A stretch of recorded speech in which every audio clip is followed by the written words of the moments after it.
If you're a healthcare executive, you are wrestling with a massive challenge every single day.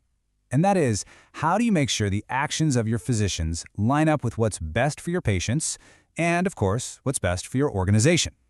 It feels like a complex puzzle, right? Well, there's actually a powerful economic framework that can bring some real clarity. Here's how we're going to break it down.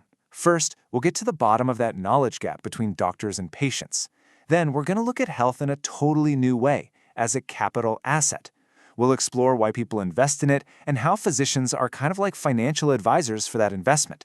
And most importantly, we'll see how the payment models you design can either align everyone's goals or, well, misalign them. And that's going to lead us to your biggest role, being the architect of the entire system. Okay, so let's jump right in. We have to start with the fundamental imbalance that's right at the heart of the doctor-patient relationship. What is the one core challenge that really makes healthcare different from almost any other industry out there? This is everything. I mean, think about it. In almost any other market, you, the consumer, you direct the sale. You know what you want. But in healthcare, the patient, they just don't have the specialized knowledge to make all the calls. So what do? They delegate that authority. You know, economists have a term for this, asymmetric information. And that knowledge gap creates this classic principal-agent problem. The patient is the principal, and they entrust their well-being to the physician, who acts as their agent. The whole system, literally everything, hinges on how well that agent represents the principal's best interests.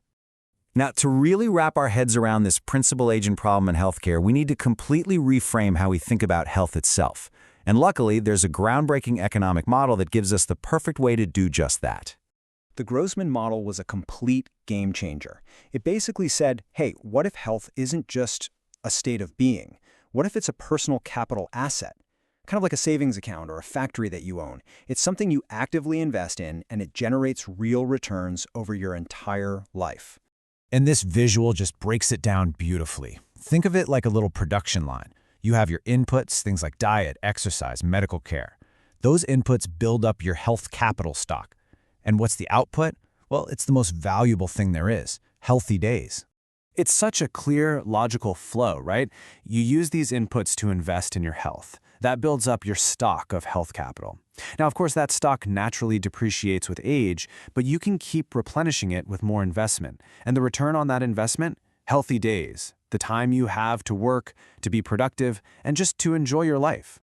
So what is it that really pushes people to invest in their health capital? Well, it turns out it comes down to two very distinct but related reasons. First, health is a consumption good. People invest in it because, let's be honest, it just feels good to be healthy. But second, and this is just as crucial, it's an investment good. Good health means more days you can work, be productive, and earn an income. And what's really interesting is that this decision to invest is driven by very rational economic factors.